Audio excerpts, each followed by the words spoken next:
আজকে তো আমার অফিস ছুটি, আজকে আমি সারাদিন বসে বসে খাবো আর মুভি দেখবো। হ্যাঁ মা, আমিও গেম খেলবো। আরে কি মেসেজ করছে? আরে এ কি, এ তো আমার নতুন বয়ফ্রেন্ড আসছে। আরে বেটা পিঙ্কি, আমার বয়ফ্রেন্ড আসছে, এবার আমি কি করব? আমার বাড়িঘর তো অনেক নোংরা হয়েছে। আরে মা তুমি চিন্তা করো না, আমি তোমার বাড়িঘরটাকে পরিষ্কার করে দিচ্ছি। আরে বেটা পিঙ্কি, তুই বাড়িঘর পরিষ্কার করিস না, তুই যা গিয়ে লুকিয়ে পড়, না হলে তোকে যদি আমার বয়ফ্রেন্ড দেখে ফেলে তাহলে তো ব্রেকআপ করে নিবে। তখন আমি কি করব বলো বেটা? আচ্ছা মা ঠিক আছে, আমি গিয়ে রুমে লুকিয়ে থাকছি। এবার আমি কি করব? আমি তো বাড়িঘর অনেক নোংরা করে রেখে দিয়েছি। আজকে তো আমি ভাবলাম যে আজকে আমার অফিস ছুটি আছে, আজকে আমি সারাদিন বাড়িতে বসে থাকবো আর মেয়ের সাথে টাইম কাটাবো। কিন্তু তা তো আর হলো না, আমার নতুন বয়ফ্রেন্ড আমাদের বাড়িতে আসছে। তাহলে এবার আমি কি করব?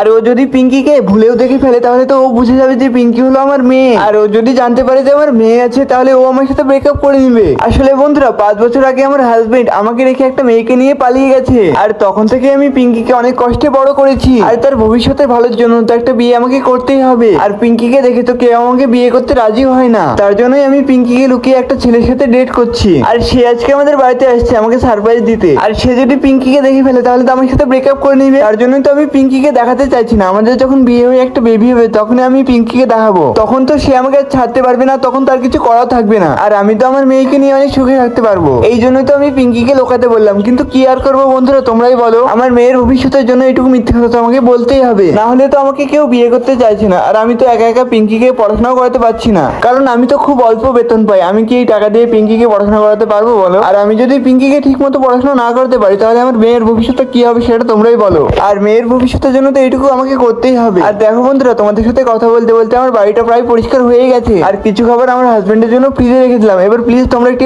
লাইক করো।